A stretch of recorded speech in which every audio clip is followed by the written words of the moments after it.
DPC.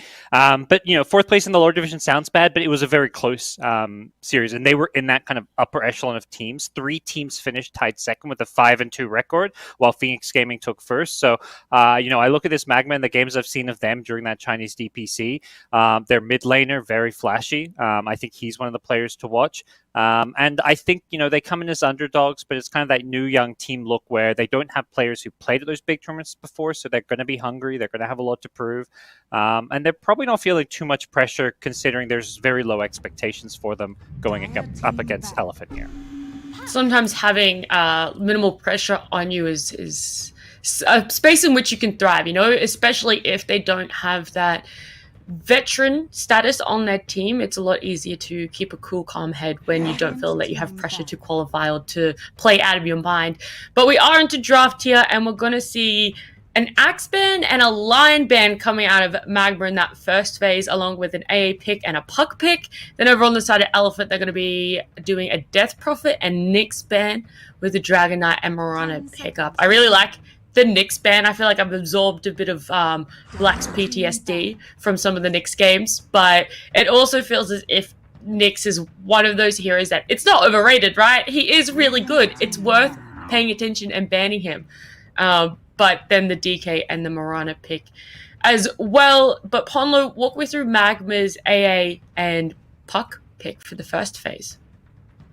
I think AA is just pretty standard. I don't think there's much to think about it. What I find interesting is that Elephant responded with DK Mirana. So MagMa first picked AA, and then Elephant picked DK Mirana. It's kind of weird to pick DK into AA, but in the past. But right now, with how DK is played, primarily a lot of time as an offlane, I think DK is actually quite a good response to the AA, because at one point it's really hard for the AA to stand in the lane because you die so easily, and you can't really gank as well. Your laning is the strong part about the AA's laning is his chip damage, right? With the third spell, the Chilling Touch. But the DK doesn't really care about that. So unless you have a carry that can provide a lot of damage to this AA, like a Wraith King stun or a Sven stun, and you hit the DK together at level 1 and try to kill the DK, unless you have that kind of synergy, I think the lane is going to be pretty tough for the post one or MagMa. No matter what he picks, because the Dragon Knight can just buy like double braces and contest every CS and try to deny every CS, because the AA can't really threaten the kill on the DK. 5 seconds remaining. Well, GoDz, Ponlo's walked us through the AA and the DK matchup, if that is where we do end up seeing the Dragon Knight go.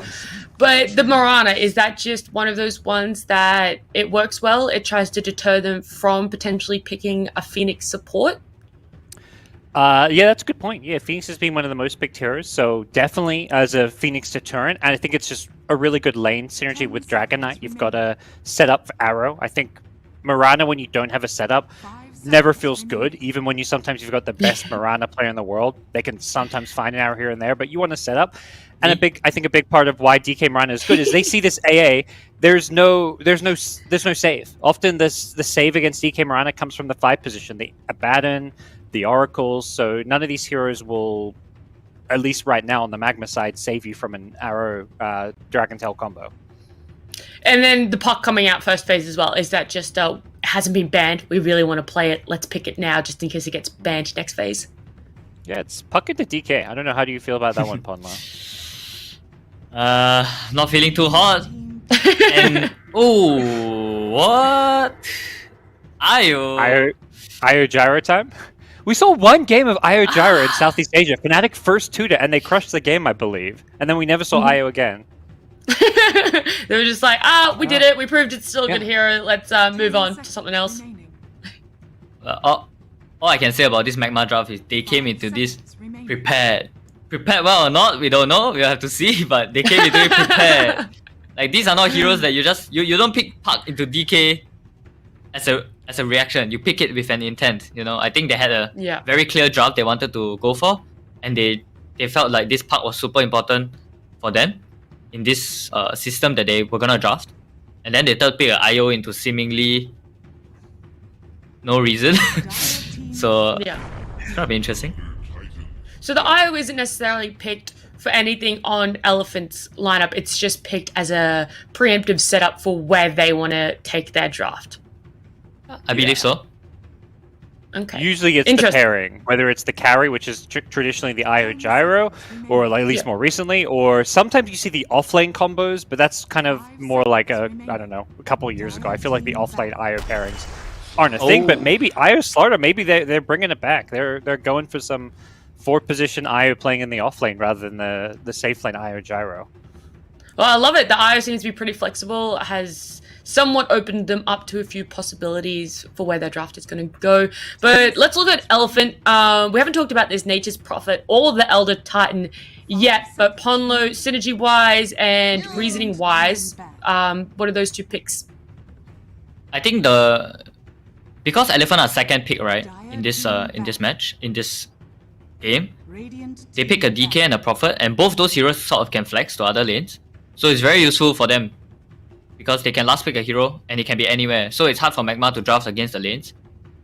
But the ET pick against the they didn't see the Slada, so it's not their fault. But I think the IO Slada will do quite well against the ET because the ET can never run up to them to fight them. 5 seconds remaining. But I think the lane is still fine if they run the Prophet on the safe lane with the ET.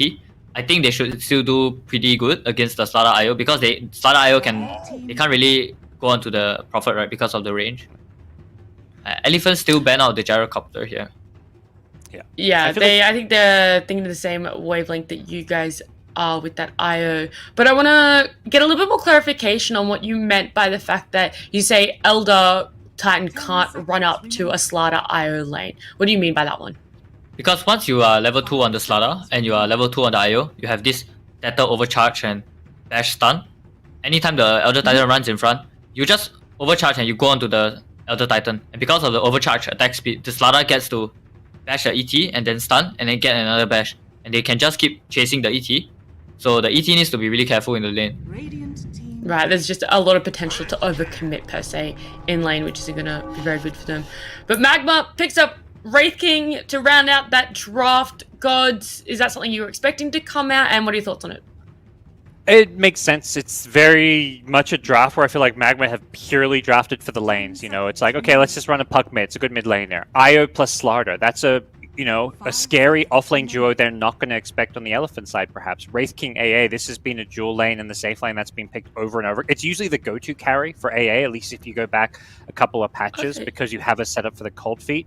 I am a little bit worried about MagMa. They're anti-synergy. They've got their, a fire team, red logo, and they go for all blue heroes. I don't know what that's about. Yeah, look, maybe that's the thinking. They actually didn't really care about the heroes. They just wanted to make sure it was all blue. I joke. But Ponlo, the Elephant side, is going to pick up the Medusa to finish off their draft. Yeah, just run me through that one thoughts-wise for you. I mean, they did what I expected, which is they purposely picked this DK and NP to get a flex on their carry. At first, I thought the Prophet was going to be a carry, but I guess they decided to pick the Medusa last minute, and they decided to put the Prophet mid against the Puck. I think the Prophet should do pretty okay against the Puck, especially the early levels, because the Puck is going to be really hard for the Puck to get last hits. For every single last hit, he needs to use a spell. So the mid lane should be pretty favorable for Prophet, I think. And the bottom... What? The bottom is pretty good for Medusa, I think. I think Elephant is fine in the lanes, even though MagMa has strong lanes. Why do you think they picked Medusa specifically? I think it's one of the better carries against the AA because you don't depend on this HP regen or lifesteal on Medusa. So yeah, the main two carries that are sort of not good against AA but is much better than the others are Terrorblade and Medusa, because you get back your HP through different methods, right? You don't depend on lifesteal, you don't depend on teammates healing you through mech or something, or offerings. Alrighty, and then last question before I let you guys go, super quickly, MagMa or Elephant? Elephant. Elephant. Okay, you both are very convinced on this Elephant draft, but I'll let you guys take it away for game number 1. Thank you, Nat. Excited to be back here, casting again with you, Ponlo. They've gone back for an IO hero that they've only picked twice in the last 3 months, and they lost both of those 2 series with IO in I-League. of all tournaments. They picked, I believe, going back to DPC Season 1 in China, which was quite some time ago. So it is obviously her. They feel like they can still play, but do you think IO drafts are still, viable in the current meta, Ponlo? I mean, I'm definitely C biased. So in C, I don't think we've seen this hero at all. And I mean, the only time we see it, I think, is as a POS 5, and even then it looked quite bad. So I'm not sure. I'm looking to be convinced or persuaded somehow by this game, but I don't think MagMa's draft is looking too hot. Like, they sort of have an identity of their draft. Like, they sort of have something of everything. I just don't see how their thing is good against Elephant in any way, And Elephant has quite a well-rounded draft as well. I look at these Elephant heroes, I'm just like, okay, they've got a lot of kind of strong meta stuff, as well as, the DK Mirana lane, the Medusa carry, as well as something with a bit of their own flair, the mid Nature's Prophet. But you kind of mentioned, like, this is potentially a hero that's going to do very well against the puck in lane. Perhaps recognizing that MagMa's heroes are kind of being drafted for the lanes, Elephant said, okay, we can do that too. Yeah, and I mean, Prophet is one of those heroes that it's a good hero to play against less experienced teams, because the split push can be quite hard to deal with if you're not experienced in dealing with it. And I mean, you have Somnus maybe on your mid lane, right? It will never hurt to give him something that can take a lot of farm, because you know that that this player can scale. Well, Puck already struggling to get the creep last hits in the mid lane. The Treant's just being used to zone him away, push him back. He's forced to orb to try and get last hits. Every last hit, you kind of said this. If he wants a last hit, he has to use a spell. So, very tough lane so far. And you're playing against Somnus. Obviously, you're from SEA region with so many superstar mids. How do you think Somnus shapes up as far as mid laners go? I watched a couple replays yesterday of Elephant, and I gotta say, like, Somnus is looking a lot weaker than he used to be in LGD, but that's just maybe it's just my personal opinion. I don't think he's as he's that Somnus that we all crave and know. Yes, the LGD TI run, getting to the grand finals. Yep. The maybe days. Maybe he needs to go back to his old nickname. Yep. Give me Kunka. Oh, it's a new look for him on this Elephant team, which so far this DPC season has not worked out for them, not making it to either of the two majors. See if they can make their way to TI. That's the tournament that matters, so I think they'll be more than happy missing both majors if they can make their way to TI, regardless of how they get there. That's every team's dream, and the journey starts here against MagMa. Yeah, as I said, a lower division team. Definitely not a team we have high expectations for, but with the China regions, it's always so stacked. Yep. I mean, the first region, the first DP season, they were in upper division, but they kind of got dumpstered in the upper division, and then MagMa got relegated. So, I mean, I'm sure MagMa have a lot to prove. Bottom lane? Here we go. Going on to down the bottom, Medusa. yeah. They're charging it. It's a level 2 timing. They get the Medusa. They just chain bashing with this Tether overcharge. Catching Eurus a bit by surprise. How far do they want to chase? They get another crush, but the first blood is elsewhere. Mr. Observer, Pythian catching the kill up top. As it's bottom lane where MagMa do end up chasing down Eurus. But quality observing there as we catch the kill up top as well. Wraith King going down to the DK Mirana lane. Yep, the bottom lane, the Slada got his boots. He rushed the first item boots to chase down the Medusa at level 2 timing. This MagMa duo off lane, they look like they really know what they're doing in this lane. Is it kind of all lanish though? Like, obviously it's great for the lane, but like, at least from my perspective, I feel like I'm a little worried about, like, yeah, the Medusa dies once, but as long as Eurus is getting some farm, it does feel like there is going to be a point where this MagMa duo falls off a bit. I think it's really gonna be on whether the ET messes up his stomp, because as long as you don't mess up your stomp on the ET, they can never kill your Medusa, right? But the moment you mess up your stomp, they're just gonna chase down the Medusa no matter what, and this Medusa will die for sure. Yeah. So Super just needs to be a little careful about using his stomp. Yeah. You can see the CS Medusa 16 last hits with 6 denies, more than the Slardar, who has it's very even at least, but all three lanes with a slight CS advantage going Elephant's way. But definitely, they probably feel like they're off to a good start, particularly this mid lane where Nature's Prophet 13 denies. Some of those probably treants, but at least a good chunk of them, maybe even the majority, are actual last hits, and he's got a big level advantage. Already the raindrops. Bottom lane, some more aggression coming out. They're looking for another kill. It's Super. You mentioned if he messes up his stomp, he didn't get a chance to go for it because of the bashes, and Medusa cannot get the return kill. Yep. Super already did the right thing of buying a ring of protection on the other Titan for armor against this lane. Yeah. But it's still not enough. This lane is pretty, like I said in the draft, this lane is pretty good against the other Titan. The other Titan can't really do that much. So the best that ET can do is to just tank the aggression for the Medusa. Make sure the Medusa can free farm and bring like small items for the Medusa, like the Rift Band and the boots and stuff like that. Yeah. At least Agi items to help last hit, and Medusa continuing just to deny in front of them. So while ET dies, it does feel like this bottom lane is not necessarily being won by the IO Slardar. It feels like, if anything, they're just kind of trading evenly. It's like trading kills for a Medusa farm. Yep. The top lane is going pretty badly for Dire though. This Wraith Yeah. King is quite sad. What happened? This Wraith King AA lane used to be like considered one of the strongest. I think DK just got overbuffed. Like his passive is, I'm not sure, did the passive even change? I don't think so, but I mean, as long as the Wraith King AA is all about the killing, right? If you can't kill the enemy off lane in your combo, like, or you can go at him twice if you don't kill him, then your heroes are just useless, right? Because that's all you can do on your heroes. You just have kill potential. But DK has 1000 HP at 5 minutes. Yeah. I think the other big thing I remember, the Wraith King stun used to be much stronger. They're going to go for a setup with the Dragon Tail into arrow up top and a TP in from Somnus. Will secure another kill on the enemy carry. This Wraith King is feeling the heat. Oh, this Elephant, they really look so much better than the games that I've watched in the past in their lanes.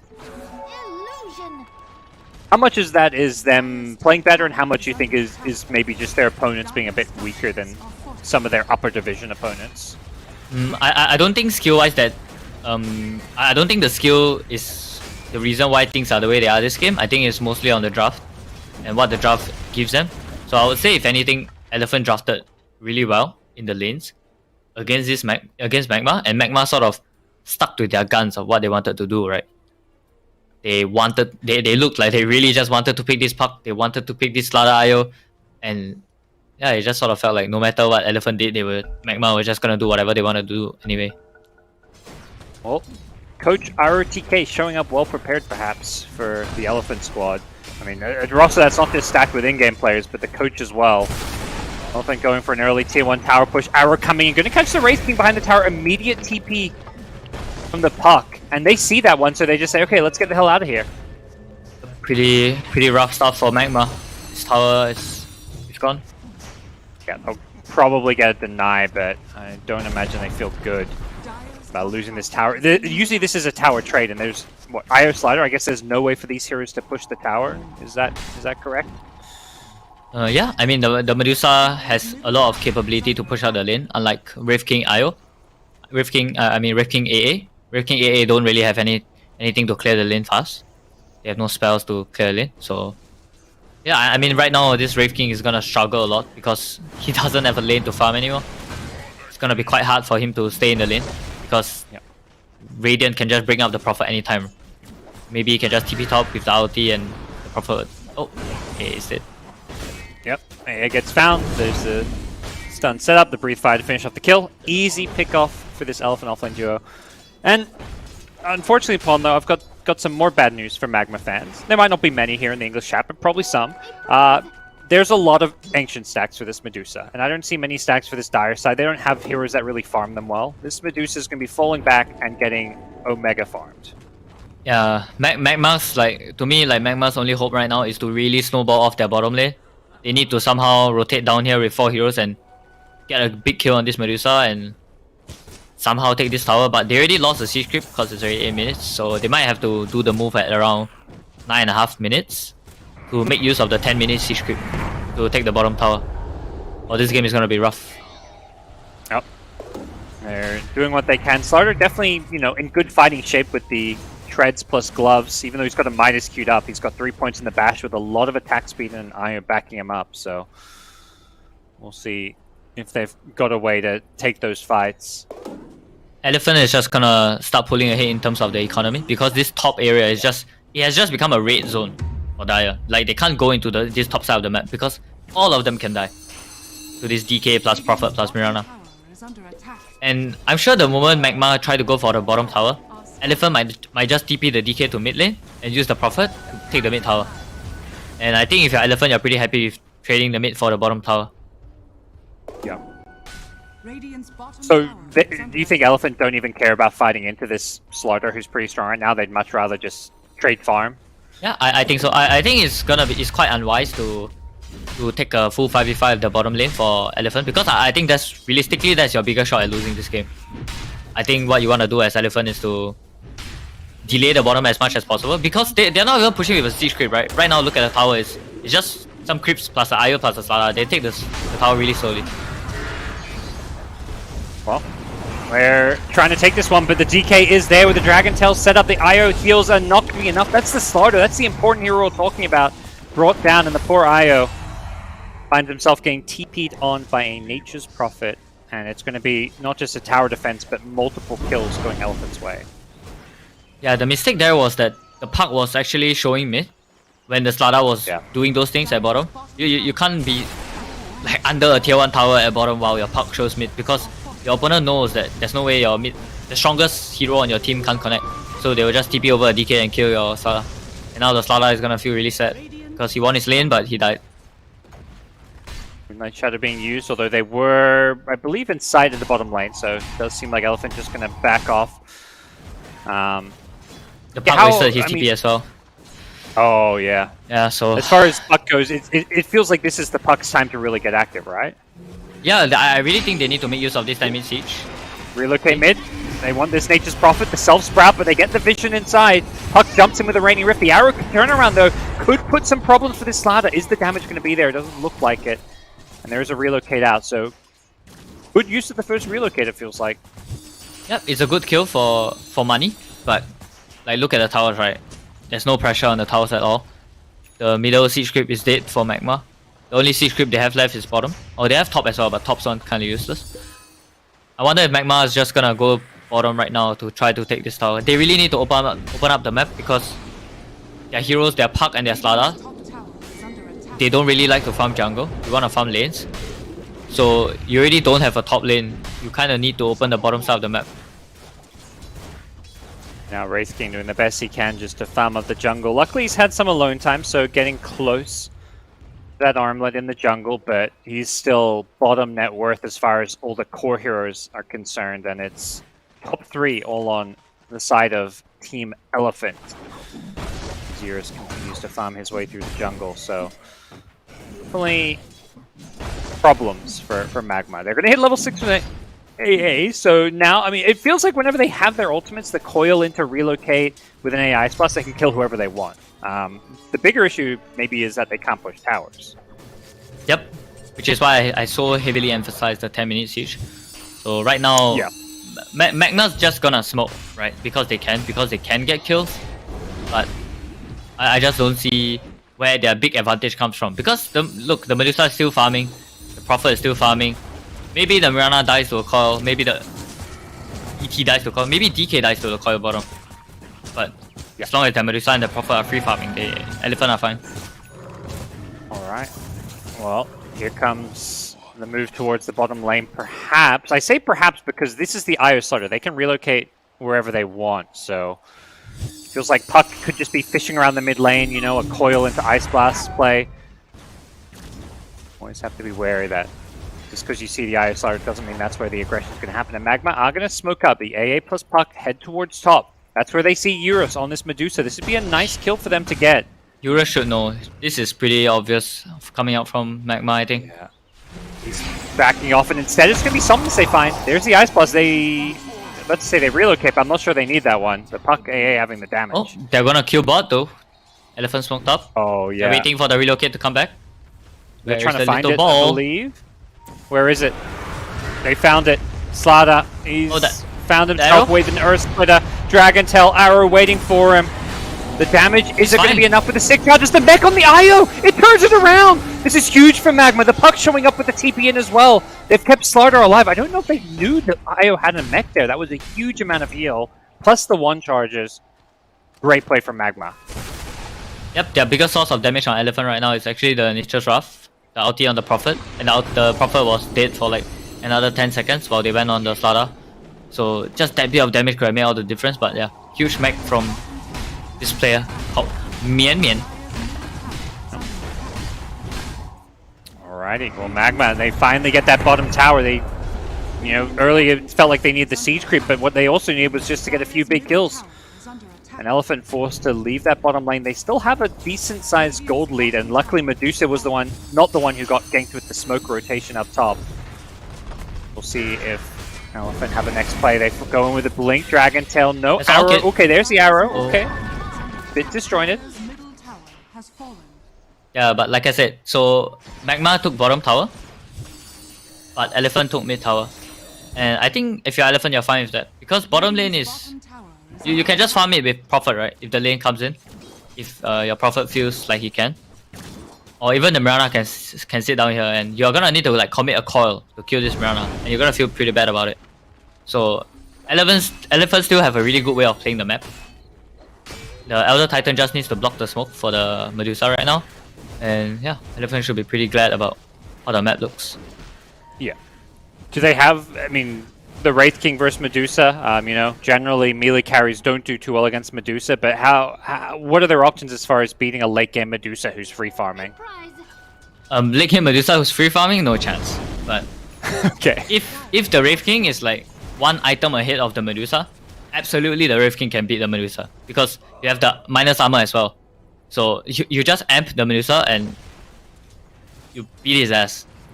But I mean, right now as things look, the Medusa is 1.5k ahead of the Wraith King, so it doesn't look like the Medusa is gonna be slowed down at all this game. Alright, well, we'll see if they can up the tempo a bit. They've already found a couple nice plays with some of these puck coils, and they're going to find another one in the mid lane. The coil Ice Blast follow-up. Can they bring down the Nature's Prophet? The damage with the Ice Blast. The Shadow will be there. It looks like, yeah, the IO coming on in with a relocate didn't pan out all too well as Wraith King going to get stunned up, and it looks like both teams will use this moment to disengage, take a breather, and take a pause. So we can see that the Wraith King is actually getting a Desolator. I kind of like this. I think it's gonna give them a very strong mid-game time, and they might, I mean, one good kill, it's a Roche. One Roche, it could just mean you can take the next team fight super easily. So, you know, I'm feeling, although they're down, you know, a bit, but I'm feeling it. I'm feeling MagMa, they really are trying to get every advantage they can, and like they're playing to win, you know. I don't feel like MagMa are playing to lose. Yeah, they're not playing overly safe.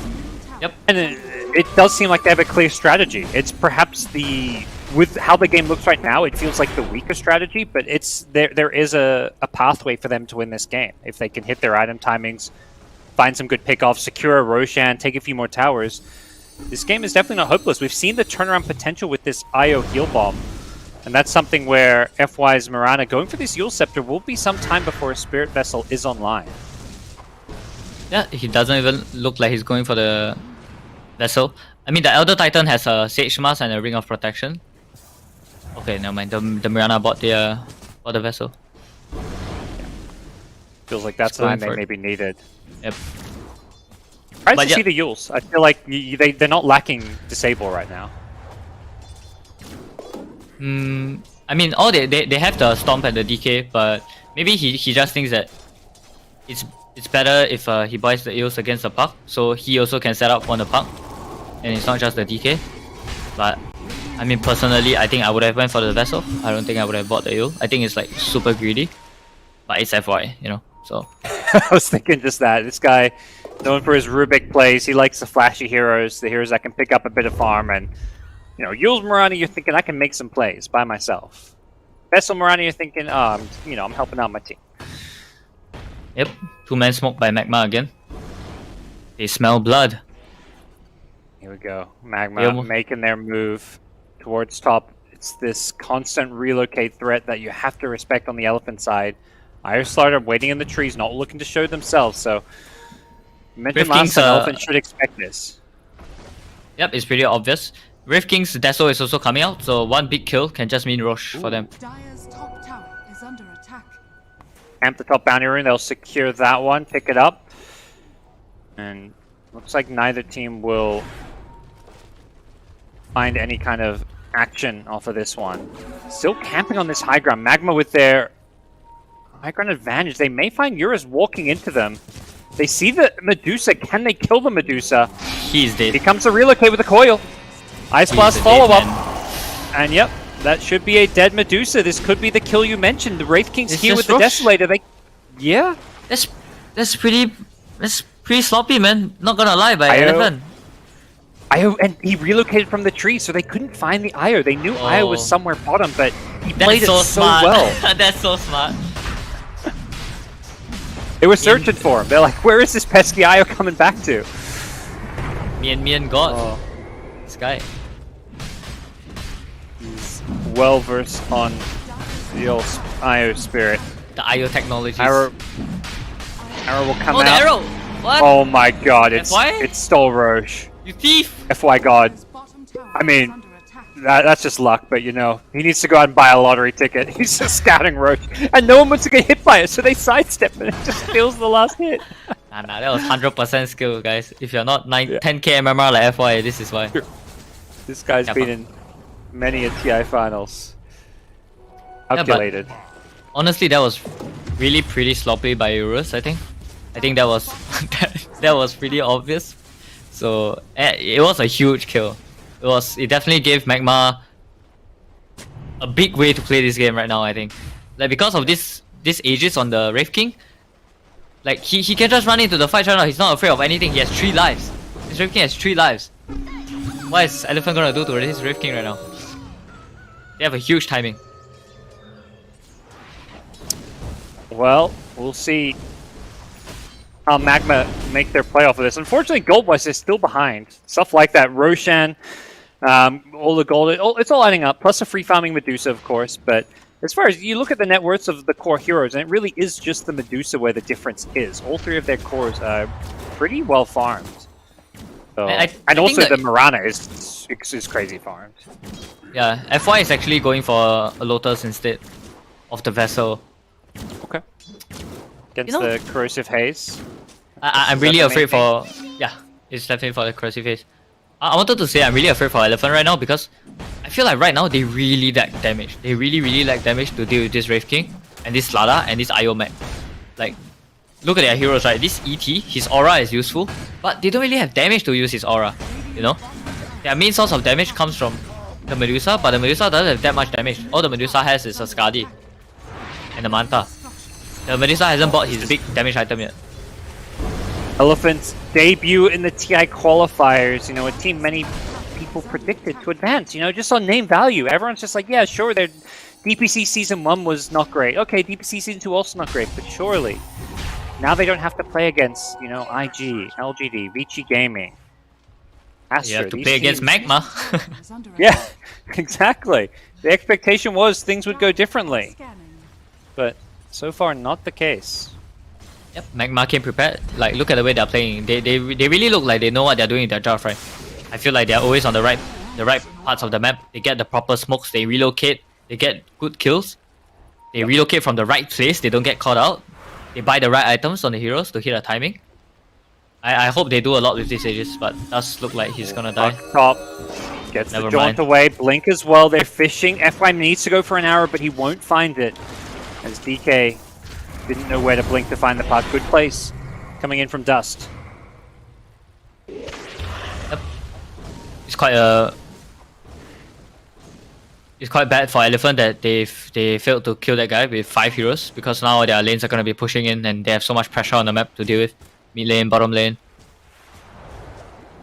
And we see, you know, often this Slara offlane kind of falls off, but with the Midas, he's got some good farming going. FY blinks in with the Yules, finds the Eye in the mid lane. Arrow catches the creep and the tether away. He still gets hit by a Dragon Tail, but the Earth Splitter not going to land. Now a 3-man coil coming in from Dust. The follow-up from Shylock is going to be there. Wraith Fire Blast out on the Dragon Knight, but it doesn't look like MagMa have the damage, and against the Skadi timing on the Medusa, not sure this is a fight they want to take. Wraith King will lose his first slice, has a couple more. Arrow will catch him on the respawn. That's the Aegis now. This could spell trouble for Shylock as a stun. But he's going to get helped out by the IO tether, and it looks like Elephant don't want to overcommit on this one. Slaughter on the side, gets sprouted up, he's got the Quelling Blade. Yules, it's up. Arrow coming up as well, but the silence is there. Dust! He saves the Slaughter with that one. Somnus can't use the Sprout because of the Quelling Blade as well, so great defensive plays from MagMa. At the same time, we see now Medusa with Skadi. Are they going to have answers for this Medusa? Because that was some amazing spell casting and item usage from MagMa, but that was just to save their lives. It didn't actually put any pressure on Elephant. Yep, I think the issue for Elephant there, for MagMa there, is that they didn't go on to the Medusa. They felt like they couldn't because they already used their spells. The Slada was resetting, the Slada was pretty low HP. For MagMa, if they can jump on the Medusa and chain stun the Medusa would die like really fast to the minus armor. But if they can't go on the Medusa, this Skadi on the Medusa is gonna kite the hell out of this Wraith King. Radiant's middle tower is under attack. Wow. But yeah, I mean the Wraith King still has Aegis. But it's gonna expire pretty soon, I think, in 5 seconds or so. Yeah, they've used it more just to farm. Okay, here we go. MagMa going to smoke up. So they're looking to make their move. Even with the Aegis expiring, they're looking to catch Elephant by surprise, particularly if they can jump the Medusa. That's huge. That's the hero that causes them all kinds of problems. Unfortunately, they're going to find the DK, which is still a nice pickup in itself. Still a core hero, but Medusa would have been the much bigger fish catch. Yep, I'm not sure if they could have gone on to the Medusa because the Wraith King was nowhere near. So I think it's fine that they got a DK kill. This is still gonna mean the mid tower, I think. The Wraith King is going straight for Assault Cuirass. The Puck actually has an Aeon Disc already against the DK Mirana. I kinda like it. Pretty safe. Yeah. Holding on to the Semble, waiting for that key moment. Doesn't want to have it accidentally proc to like a Nature's Prophet ultimate or something.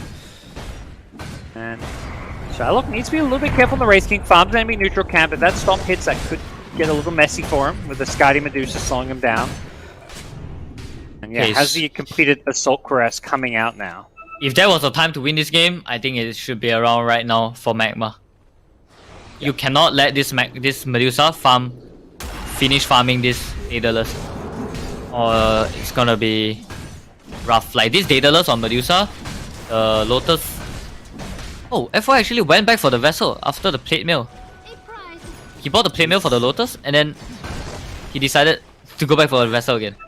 So I'm not so sure about this. Clearly says he's unsure what was the he keeps changing his mind, which is not necessarily a bad thing. Hopefully he's thinking he's going to end up on the right item, but it wasn't clear from him to the start which item to get.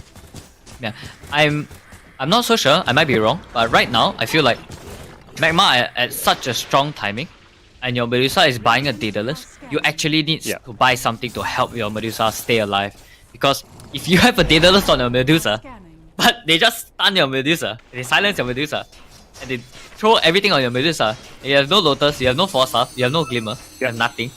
The Medusa is just gonna die. His Daedalus doesn't mean anything if you can't hit, right? Yeah. The other item I was thinking of is the Solar Crest, which Super's trying to farm, but he's a 5 position. Usually you'd see like a Vessel Solar Crest on the Mirana here who's getting all this farm, but yeah, this Yule's pickup and now a Plate Mail has really set back FY's kind of item progression. Yeah, I agree. I think expecting this ET to buy a Solar this game is really far-fetched. I personally think FY has made a few mistakes with his itemization. I don't think the EO has provided much, and I think the Solar plus the Lotus is gonna help the Medusa a lot. And you open up the ET to buy a 4-staff as well, right? Instead of buying this medal. So you will have 3 useful items instead of 1 right now for your Medusa to play this game. But we have to see whether in the next fight MagMa can simply jump on the Medusa and kill him. Lol. Yeah, maybe I'm wrong. We're probably a little biased because the fight we just saw, where the Yules was used a couple of times offensively, they didn't actually kill these heroes. So obviously, imagine if they'd gotten those kills, we'd be like, oh yeah, Yules was a great pickup. They got these kills, but that didn't happen. So, yeah, the saves coming in from MagMa now they've got a Holy Locket on the IO to go with the mech, are definitely problematic. And that's where, yeah, this Spirit Vessel perhaps was needed a little bit sooner. Yep, MagMa, they're going for it. The winning fight. Yep. We see Eurus here. The arrow comes Oh. fishing. Ooh, that they need to dodge that one, or it would have revealed them. And Elephant go for a smoke themselves. Looks like MagMa don't want to engage. They back off a little bit. The top lane pushing kind of reveals the fact that MagMa are up to something because nobody's defending it. And it looks like Puck is going to scout out the smoke and get away from a Dragon Tail. Nicely played by Dust. Yep, Eurus finished the Daedalus on his Medusa, so he's really keen to fight right now. But like I said, the whole fight comes down to whether MagMa can initiate on the Medusa and stop the Medusa from casting the Stone Gaze. If the Medusa manages to Stone Gaze, and the DK throws a stun, the Mirana throws an arrow, the ET throws a stun in the Stone Gaze onto like 3 heroes, MagMa is gone. And I think this next fight is gonna be everything. This next fight is gonna determine the game. I guess maybe the problem is if you all group up going Medusa is Super ZT, that's you're potentially just setting up a very easy Echo Stomp. Yep, but the Slaughter has a BKB and the Puck can dodge the Echo Stomp pretty easily. So I think realistically the only one that should get Echo Stomped is the Wraith King. Alright, well here we go. Standoff around the Roshan pit, respawning in 30 seconds. These two teams don't know exactly when it's going to be. They're going to be constantly scouting it out with the Ice Vortex and other skills. There's a Force Staff as well on the MagMa side. You mentioned the 5 positions with Force Staff. It's MagMa who are able to get one on their AA, so they've got that little bit of extra save to go with the IO. As they jump in on the mid lane, they go in on the Wraith King, they kill him once. Can they kill him a second time? Slaughter falls over the Blink Stun. There's going to be a tether on the Slaughter as well. They force Eurus to pop his Manta style Dust. Orbit, but they caught the IO. They got a 2-man Ursa, but Shylock in trouble. They blow up the IO, and now Shylock, he's got nobody to really help him out. He's getting low. He's going to get punched to death by Super, and oh boy, Slaughter just melting to the right clicks as well. There's no running away from this Skadi Medusa with the Daedalus. Kaz manages to get the Force up to the high ground for a TP out, but bad fight for MagMa. Yep, I think Dust, fought by the Dragon Tail, does assemble the Aeon Disc, but he's still in trouble. There's an Orchid there with a Yule Scepter. A bit of disjointed play, but the IO is still not enough to save him. At the mech, and IO actually relocated, so he's about to go back into the middle of this. He may just be dying a second time. He just pulled back as well to lose a tier 2 tower. Dragon Tail will wait for him, and yep, he just dies. 70 seconds in the grave, and perhaps to the high ground we go with a very farm Medusa. Not sure MagMa have anything to say about this. Conceptually, I think as a Wraith King, if you are standing mid lane in the river at this point of the game, you are making a big mistake already. Because you bought the dagger on the Wraith King, you have no BKB. You want to be the one jumping on the Medusa. Because the Wraith King allowed the elephant to jump on him, the fight just became really, really hard for MagMa to take. Yeah, they were kind of didn't get any value out of the reincarnation and had to play very defensively. Also going to mention this Medusa, who was kind of in the front lines. At first, they're like, let's kill Medusa. Medusa finds the perhaps best neutral item for this game. Gets the Elven Tunic. Is sitting on 30% evasion now with the talent. That is brutal because MagMa is all about this single target right-click damage. Yeah, that's a very big deal actually. 30%. I mean, Wraith something King can't really go MKB. He's got a BKB queued up, which, you know, feels like the item he needs more. Yep, I'm sure something like a Paladin Sword, which is considered still good for Medusa, would be much worse than this Elven Tuning in this game. Definitely, there's probably other games where the Elven Tunic has less value if you're against, yeah, a lot of nukes and spells. But, yeah, this game, it is dream item, and on the Elephant side, they continue to progress, and it's not really even going to be just about the Juicy. You've got a Nature's Prophet who has BKB AC now, so a lot of right-click damage coming in from Somnus. Dire's bottom tower is under attack. Well, feeling rough for MagMa, who will snipe themselves a rune. They, I think, have kind of made it their next goal, if they to stay in this game. They're going to have to contest this Roshan. They are trying to keep this mid lane pushed out, and it does kind of feel, Ponlo, that if Elephant get an Aegis on this Medusa, this game could just end. Yep, definitely. I actually think the biggest play for MagMa to do right now is to somehow sneak this Rosh, because they can do it super quickly. It's all going to be on how aware Elephant are, because they have 3 Rosh checking mechanics. They have Treants, which is already in the pit as I speak. There is an Elder Titan Spirit, and there's an Arrow. So Elephant do have methods to check the Rosh. But if they're sloppy, MagMa can definitely sneak it. Feels like if they want to sneak it, they won't be able to sneak it with 5 heroes. They're going to have to do it with, like, you know, 2 or 3 and then show other people on the map. Like, if all 5 heroes are missing, you got to imagine Elephant's going to be scouting out that pit. These definitely. constantly headed that way.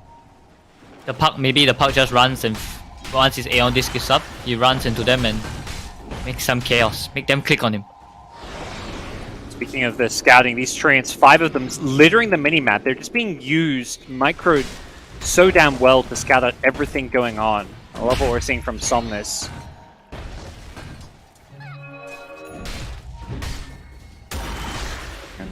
MagMa, they've got an Ags on Slardar. Is this an item that's going to change a whole lot, do you feel?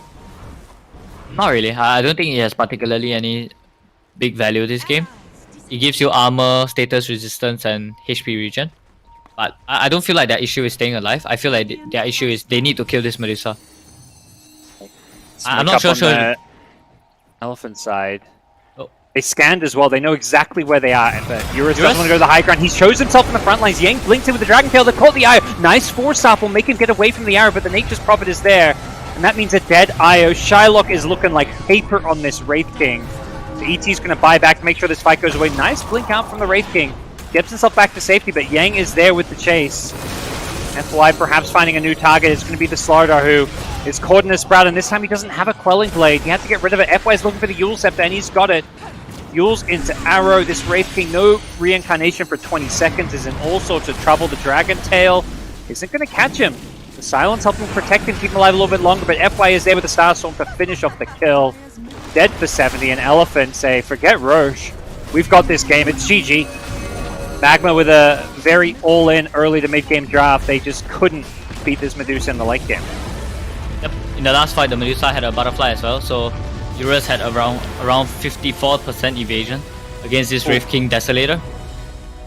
Yep, there was no way they were gonna win that fight. They kind of really missed their timing. Yes, well, as you bluntly put it, you know, have they got any way to beat a farm Medusa late game? You said no, and turns out that was not far from the truth, as Elephant, in the end, take a convincing game 1. I think there were some shaky parts along the way, and some parts where MagMa showed some signs of life, so perhaps not an entirely lost series for MagMa. This is the upper bracket, so even a loss, you know, we'll see them potentially making a lower bracket run versus the number 1 seed here in this Chinese bracket. But we're going to go to a quick break, come back, bring back Nat, and see what we have to say about game number 1. We'll see you there.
Well, let's break down that dominating performance from Elephant in game number 1 of this best of 3. Ponlo, you mentioned that MagMa kind of just missed their window of opportunity to get a 1-up on Elephant, but why do you think they missed that window? What actually caused that to happen? Personally, I think the Wraith King made a few errors. It looks like it felt like the rest of MagMa understood how their lineup needed to be played, and everyone else was sort of doing their job. But I feel like the Wraith King, Shylock on the Wraith King didn't feel so clear of what he wanted to do with his items. And this can happen sometimes when, you know, your carry player usually is the one just farming for 25-30 minutes and farming the triangle and taking stacks. When you want your carry player to play this Armlet Deso Blink hero, he might not have the the critical thinking skills to play it that way, because it's just not that developed for a lot of carry players, right? And that definitely felt like the case to me. I felt like Shylock wasn't very sure of what his hero needed to accomplish in the game. A few times they did like a 4-man smoke, and Shylock was alone at the bottom lane with the Wraith King just farming creeps with the Armlet Deso. While 4 of them like went towards the triangle, right? We saw that smoke where they killed the DK. Like, I feel like that's not a smoke that you do without the DK. You at least with DK. That's not a smoke you do without the Wraith King. Maybe at least your IO needs to be with the Wraith King, so the Wraith King can join the fight at the triangle. Because you don't want to go to the triangle without your strongest hero at that point of the game. So it did kind of feel like maybe 1 or 2 players of MagMa were not that clear on their draft. So yeah, if we have a look at some of the hero damage as well in these stats, it definitely goes along that line that, maybe they just weren't as decisive on when they needed to be aggressive, when they needed to initiate, all that sort of stuff. But GoDz, do you think it is down to more of a skill difference, or is it also just the execution of the drafts that they created? They weren't overly, confident in the way that they executed the drafts. Yeah, that's a good question. I think, it's clear. When you look at these two teams, every viewer is going to say, yeah, there's obviously a skill difference, but I don't think that is the story of this game at all. I think it was about the execution and also specifically the drafts themselves. It was this MagMa draft where they had no answers for Medusa. They were very kind of all in, and it felt like neither Slider nor Wraith King, both these heroes did like 5k hero damage. You're against Medusa. When you're against Medusa, you need crazy amounts of damage to ever stand a chance at killing her, and that just doesn't cut it. I think they had this clear idea of what they wanted to pick. That's why they picked Puck into the DK in the first phase. They're like, okay, Puck's the hero that's going to enable this IO Slaughter to work. I don't think Wraith King was their go-to carry. I think every other carry was just banned by the time they got to the end of the draft, so they kind of got forced to pick the Wraith King. And neither their carry or offlaner could have much of an impact on this game, other than the laning stage where Slaughter did not bad. Yeah, I think that is a big struggle, is when you come into a draft, you have a very clear idea of what you want. And unfortunately, if you don't have, that presence of mind to be able to adapt to what's unfolding in front of you, it can be very hard to execute what you end up with. But what would you guys like to see come out from MagMa to make this game to make this series go to a game 3, to make it maybe an easier draft to execute for them? What would you guys like to see? So for last game, MagMa were first pick, and usually on first pick, you tend to want to react to your opponent's pick a lot to win the lanes. So I think they can still try the same approach now that they're second pick, because they can run what they want to run. I don't think it was wise to do it on first pick, but now on second pick, I think it might be more successful, and they're gonna have last pick as well because they're on second pick. So they might be able to execute their draft a lot better this time compared to the last game. And what about you, God? Same sort of thing? Just putting it all the way down to draft again? Yeah, I think definitely, again, we'll focus on the draft and just say, yeah, they need something just more well-rounded and safe. Like, having these strong lanes is fine, but they also need to have better just matchups with their heroes. Like, their carry was... Medusa is a hard counter to Wraith King. There was a DK against the Puck. There's another kind of counter matchup. It just felt like Elephant had counters in like all across their draft. Usually you see like 1 or 2 heroes on each side that counter each other on the other side. It felt like none of MagMa's heroes countered anything that Elephant picked. And yeah, they just need to go a bit more standard with their draft. And yeah, I guess if they utilize that second pick, like Ponlo says, so they can kind of, if they do want to play their own game, they get more info to do so. Well, we'll take a short break, and when we come back, we'll have a look to see how it does unfold for MagMa and Elephant.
from left, right, side to side.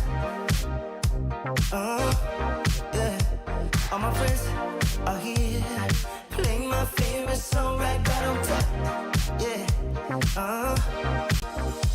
And we never stop. Music pumping, we just keep on rolling. Yeah. No, we never stop. Shake, shake, shake your honey till the morning. Let me hear you say I'm ready. I'm ready. Come on. Now slide, slide, slide to the bar. Shine, shine, shine like a star. Let me hear you say I'm ready. I'm ready. Come on. Now slide, slide, slide to the bar. Shine, shine, shine like a star. Yeah. I said I wanna see you slide, slide, slide.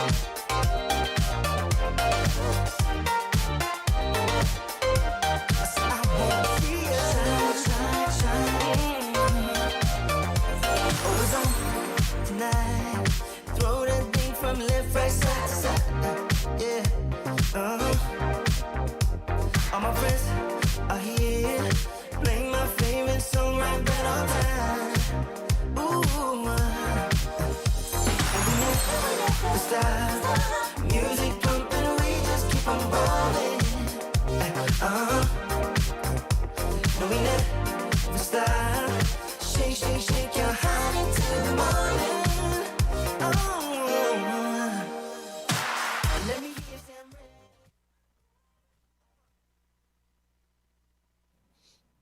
Welcome back, everyone, to game number 2 in the MagMa vs. Elephant Best of 3 series. We are in the upper bracket as well, which is pretty exciting. Hopefully see some, unconventional new things come out from these two teams, as they do have a second chance in the lower bracket as well. But speaking of unconventional, you actually mentioned, GoDz, that you wanted to see something a little bit more normal come out from MagMa, something maybe a little bit easier for them to execute. But I want to know, from your point of view, what does normal look like? I would like to see them, go for one of those traditional carries that we're seeing look really good, like like a TB draft. That was like, it just felt like a bread and butter. Let's pick a TB, ban out some of the counters, make sure they don't have a PL into it, and then protect it well. I think going for this kind of gimmicky offlane, I guess is one way to put it. It didn't work, obviously, so it's easy to say that, but going for something just bizarre in the offlane was not the right approach.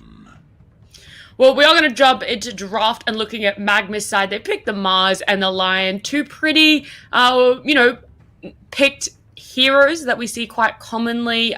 We know that they feel confident on the Lion and the Mars as well. It's nothing new to them. We've seen those ones come out from them before in past tournaments. And then over on the Elephant side, they like the look of that Dragonite, so they're going to keep that one. But they're also going to pull out the Hoodwink, a hero that we did not see a lot in the Southeast Asia region, but now coming out in the China region. So Ponlo, Dragonite, Hoodwink, synergy, how does that one work? Strong lanes, make up for each other's weaknesses. DK can tank for the Hoodwink to play the fights. 10 seconds remaining. DK lacks a bit of damage. Hoodwink brings a lot of damage. 5 seconds remaining. It's So pretty we're good most all likely around. to see. So we're most likely to see those two in a lane together. Is that what you're saying, or just when it comes to team fighting? Just when That's it comes what to they're the early fights, I think the strength of both of these heroes are that they can be flexed into DK can be flexed to mid, off lane, Hoodwink can be flexed 4-5. 10 So- seconds remaining. But MagMa have the last pick this time. Elephant is on first pick. 5 seconds. So Elephant is going to have to show the lanes before the last pick. So I'm wondering, do you think there's a specific reason why they don't just pick the Mirana again with the DK? Like, why do you think they go for the Hoodwink instead? Ponlo? I'm not sure. Maybe they just value the break against the Mars. But I wouldn't be surprised if they pick the Mirana again with the DK. Maybe it's just you're one game up, right? Maybe you want to try something different, add it to your arsenal, so that Right. the drafts in the future are better, easier to draft. So you think the Morana and Dragonite could still come out together, and then they'll pick someone to go with the Hoodwink? Not after this. Not after this Abaddon. To scrap that one. That theory crafting, not happening anymore. But yeah, let's have a look at actually more on the MagMa side. with the Lion, the Abaddon, and the Mars now? I think for... I mean, we see this a lot in China. They like to pick this Abaddon Pos 5. Especially on Esther. Lanem likes to play this hero. He just first phases this Abaddon like it's nothing. That was an insta pick, by the way. The second that Wyvern was picked, it's like they didn't even see the Wyvern and Lina was already picked up. Is this another case, though, of MagMa maybe having, you know, too stuck in what they want to draft, that they're maybe not looking as close as the matchups as they should be? Or is it, this is what we want to go, and wow, thank goodness this actually kind of works in our favor? I like their draft a lot more. This is just that more safe, well-rounded draft. It's actually a really good Lina game. It's a hero that is very good against the Wyvern. It was funny they picked it so fast after the Wyvern because it is just good against Wyvern. You kind of sit back, dish out magic damage through the Cold Embrace. The Cold Embrace is a save, sets up your LSA. You've got a Yules as a catch for the Hoodwink. So I think this Lina pick right now looks really good. I have a theory. Go it. Tell us. I think MagMa might last pick Lone Druid here. Radiant team. Why? What makes you think that? Is it from the bans or just the way that they've been picking? Because they've done this in their second last official, I believe. They pick a Lone Druid last pick. And I just can't fathom why you have second pick and you pick your Lina mid. You show you have a Lina mid when you have last pick. So right now, Elephant are gonna pick a mid that does okay against the Lina. And you're gonna have a carry last pick on MagMa. So you want something big, right? And they are already banning out all the carries. They ban the Spec, they ban PL, they ban Morph. Like, so I'm thinking in my head, what carry in the pool is left that is bad against these three carries? And the first one that came to mind when it comes to MagMa is this carry player Shylock. I saw him playing Lone Druid yesterday. Like, I watched a replay of him playing Lone Druid. And I mean, it's against a DK. I think maybe it's good. I'm not very sure, honestly. I haven't seen that hero in a long time. But I can see it. I can see how Lone Druid can be really good against Elephant's heroes. They can't deal with the bear at all. Yeah, they can't deal with the bear even with Invoker. So we also see the Wraith King on the Elephant. Do you think it's going to be a lot more impactful on Elephant? Do you think they might be able to utilize it more than we saw MagMa utilizing it, Ponlo? 10 seconds remaining. 5 seconds. I think at least the lane will be a lot better. The Wraith King Wyvern lane is quite solid. And I think all the Wyvern needs to do is like you Arctic Burn, and then after that you go to the jungle and you stack some camps so that this Wraith King can accelerate. He can push out the lane and then he can skeleton the lane and he can go farm jungle or go skeleton the jungle. You can accelerate on the Wraith King for sure. The lane is not that hard against the Mars. Okay. Yeah, it wasn't Lone Druid, it was Razor that they're gonna pick up. Do you like it, Ponlo, or would you much prefer they had have maybe gone that Lone Druid angle? I mean, I think I would have preferred to see the Lone Druid so that I will be right. But I mean, I think it's like what God said, right? I think we all prefer to see MagMa running something more easy to execute. I'm not sure that this Razor is gonna be easy to execute, but it's definitely very snowbally. They have a lot of stuns, they have a lot of damage. But yeah. Look, they spent a lot of time picking that Razor, so potentially they were tossing up that Lone Druid as well, and ultimately Razor just seemed something that maybe they thought they could execute a little bit better. But GoDz, rounding that MagMa lineup out, do you like it more than the Elephant draft? I don't mind the Razor so much. I feel like it's a hero that often struggles to like carry games by itself, but you've got the mid Lina, who I still feel like has a pretty good time. I guess the double blinks on like Wraith King plus DK are going to cause problems, but you've got the Abaddon shields to kind of protect you. So I like their draft. I don't think they've won the draft by any means. I think to me these are kind of even drafts, but the problem is Elephant, I think still on paper, are just the way better team. Yeah, I also look at amount of stuns, right? I think Elephant have this giant wombo combo of, you know, you can Wraith King stun, Dragon Knight stun, Hoodwink can set up her stun into the Wyvern Curse. Looks pretty good. I'm going to side with Elephant as well, but guys, take it away for game number 2. Alrighty, here we go. Elephant starting their TI10 campaign off with a win against the 4th place lower division team, that is Team MagMa, and here they are, looking for the 2-0. And draft-wise, feeling like they're, you know, playing it safe with most of their drafts. Not that that's a bad thing, but an early smoke move from MagMa. They're going to run right into Yang's DK, who has a Dragon Tail to set up, immediately gets shielded off, and Yang may just pay the price for this one. LSA is there, and Yang is going to be wishing he just ran away. Dies to the Razor. Good start for MagMa, Ponlo. The DK actually, Young actually has a win lane, so he might have been able to run because the Lion doesn't have boots. 30 seconds. Yeah, maybe he thought he was dead. Maybe he was, you know, taking a chip or something, eating breakfast. What's the range on smoke popping that he could have maybe gotten away? I don't know what it is in units, but I mean it was night vision as well, so he would have had to react instantly for him to run away, I think. Oh, 1,000 it says on the ad. There we go. But I mean the only reason he would be able to run is because he has a win lace, because he bought a win lace on DK against a Razor. The battle begins. Going for the all boots bottom. We're in a lot of fighting going on. Shylock is going to get forced back by a level 1 EMP. Actually takes quite a lot of damage there. Elephant more ready for this fight, at least. Oh, I think this FY skill, he FY added Acorn shot. And it's against a Razor. Like the lane is a Lion. Like if you don't add Bushwhack, isn't your DK just gonna get linked? And when the DK tries to run up to the Razor to stun him, the Lion is gonna stun the DK. I'm not so sure about this skill build.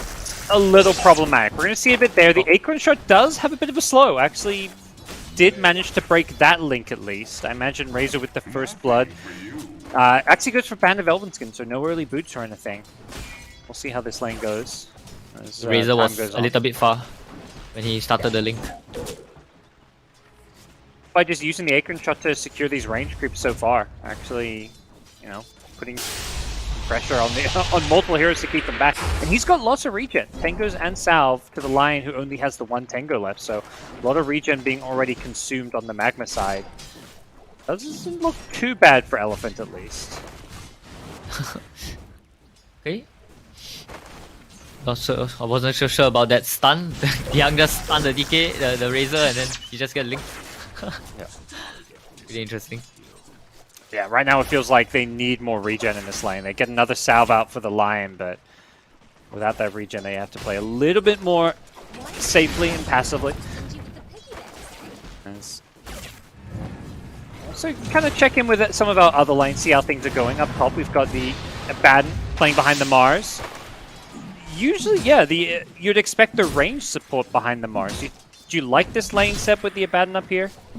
I think it's only because the Razor with the Abaddon is pretty bad, because the Abaddon can't help you sustain the link in the lane.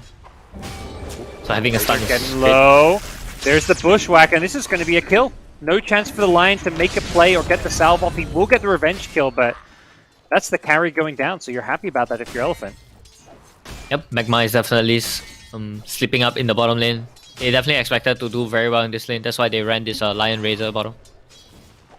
Their top lane is definitely not going to be too good later on. They are going to let this Wraith King free farm pretty much. I don't think they can control this Wraith King at all. Mars was one of the heroes for a period of time that was, when Wraith King was looking top mid to carry, that was picked because of his ability to kind of insta-clear skeletons. Do you see Mars being an okay answer to this Wraith King? I mean, he doesn't obviously counter him, but do you think it's a good pick for this game? Yeah, I mean, in the lane, it's definitely one of the better ones, but you have to use like 2 spells to... At one point, you have to use 2 spells to clear the lives of the skeletons, right? And then they have a second life. So, I think at one point, it's just not enough anymore. And you feel really bad if you have to keep using spells to clear the skeletons, because you're not pressuring the Wraith King at all. The Wraith King can just free farm. And I mean, he can just use skeletons in the jungle. He doesn't really need to use it in the lane as well. Yeah, sure. Well, top lane, Mars and Wraith King just trading free farm. As doesn't look like any further action down bottom. And then over at mid lane, Lina with a bit of an edge over this Invoker Dust. We saw last game his puck plays. He had some flashy moves. He's going to see a Tornado EMP hit him, but no mana. So Somnus not really getting much damage out of that one. Oh, bottom. And they finish off this kill. FY's chasing. Plasma Field slow. Actually saves the courier. FY changed target for the courier, but that Plasma Field gonna get away. Yeah, I want to talk a little bit about Dust. Like, I have a little bit of backstory on Dust because back when I used to play in IG Vitality at the start of the year, Dust was one of the players that me and my coach wanted to get, because Dust used to play on IGV as well, but he went to stand in for IG, the main squad, and he played carry while Fly was on vacation. I see. Dust is one of the mid laners in China that has a pretty good laning skills. Yeah. So yeah, he So- impressed you, which is why you wanted to play with him. Because what we've seen so far in this series is he's looked like one of the standout players. And even during the pre-show, we were saying Dust is the guy to kind of look out for MagMa. As top lane, a lot of damage coming out. They want the Wyvern. Doesn't look like TZ is going to get it though. Dire structures are But fortified. playing against an Invoker mid can be kind of frustrating because it's a hero that's just gonna. It's not Invoker's never threatening to kill you, but it's just gonna burn your. Anytime you have mana, Invoker's gonna try and burn it, and then he's just gonna be constantly using his Quals to heal back up. So, even though Invoker's losing the CS battle slightly, there is no real kill threat without a rotation from a support. Yep, the lead. Oh, they're going on the line. Lion, yep. The setup was there with the Bushwhack. FY showing what he can do on this I'm Hoodwink. just gonna lock my hand off. I would like to trade some favors. Yeah, again, I think we are seeing a bit of how sometimes it looks like the MagMa players are not. Maybe in some ways they are not as good as how their draft needs them to play, Yes. and it's really it's the side affecting the lane. game a lot. Yeah, we saw it last game with these side lanes where the Wraith King AA had a rough time, and this time around it's the Razor Lion. It feels like FY and Yang, individual skill-wise, these guys are potentially both like, at times 10 to 20 ranked on the Chinese leaderboards. Mid lane, it's going to be a Tornado EMP on Dust. Gets him low, burns his mana, but the backup is there from the Abaddon. FY rotating on in, but will be zoned away by the Abaddon. Kaz doing a good job coming in to save the day as Somnus will deny the Invis rune up top. Yep, the Lina actually didn't even opt to buy like now talismans and stuff to win the lane. Lina just bought boots and windlays, so she's just trying to farm camps, go home, refill bottle, make some rotations perhaps. Yep. So far, so good. Do you think, the MagMa... Ooh, bottom lane, hold that thought. DK getting drained. Should be fine, though. Obviously, the spot lane hasn't gone that well, but do you think the state of these lanes is, something to be worried about if you're MagMa, or is this okay for them? Has been killed. I think it's definitely very worrying. If you're 10th pick a Razor, you saw the lane, you knew it was gonna be a DK Hoodwink, and at 7 minutes your Razor has 30 CS. It's definitely an issue. Not the side they're looking for. It could get worse if Razor goes down. Does have the raindrops to help him out here as Lion will cop a Bushwhack, and Lina actually TP'd for this one, so Elephant maybe just gonna be happy to back off with that Lina rotation. 4 MagMa heroes down bottom, and yeah, you kind of mentioned it. Razor having a pretty rough time in terms of CS, only the 31 last hits. Net worth-wise, actually is okay. I think largely because of that first blood gold. He's actually 3rd in net worth. As his raindrops are constantly getting poked away at him. He's just getting constantly harassed. Just feels like I feel like I'm so used to anytime you see a Razor, he's the one bullying here his other lane, whereas it feels like the opposite is happening. TP mid, Mars makes the rotation, catches out the Invoker on the arena. The Fault's there from Impale, but a Cold Embrace going to help out Somnus, but Lina's there with an LSA Laguna Blade. The damage should be enough. Have they got detection? Yes. And they get the Observer Ward, which I believe, yeah, they already had the Sentry for, so good move from the Mars. Yep, very clean rotation by TZY. Radiant's He did really, really well in his lane as well. He's same net worth as the Wraith King. regeneration. He was, but suddenly Wraith King just jumped up 500. I don't know what happened there. I was watching Wraith King him press W, dude. Yeah, he pressed W, Skeletons, farmed out some neutrals. As there's a kill down bottom, Kaz going down as Elephant pressure the bottom tier 1 tower with the Dragon form. Yep. Yep, sometimes you try to get XP bottom, safe lane, and you die. Wraith King top. Stun Seba, Cold Snap, EMP, TZ. Gonna go down to tornado damage, no raindrops left. As Shylock rotates in with the Static Link, it immediately gets blocked. Stole 0 damage. And Eurus has reincarnation here. Oh, so the mana drain. It was looking for the play, but Wraith King Dude, Wraith King used walk away. That new used skill. walk of away. his. Too strong. The Lion actually has level 2 of mana drain. He's going for the play, dude. Ooh. Mana drain technologies. Let's go. Max it out, man. Max it out. He's 214. preparing. He's gonna rush the shard. It's like, I don't need Blink or Force, so I'm just rushing a 20-minute shard. It just buys armor. Buys like 2 chainmails, fluffy head, and he just presses mana drain throughout the whole fight. Good luck killing him. Later on. Well, I guess the other thing is he needs to get that level 20 talent to give to his teammates as well. That's the final form of being the king of mana.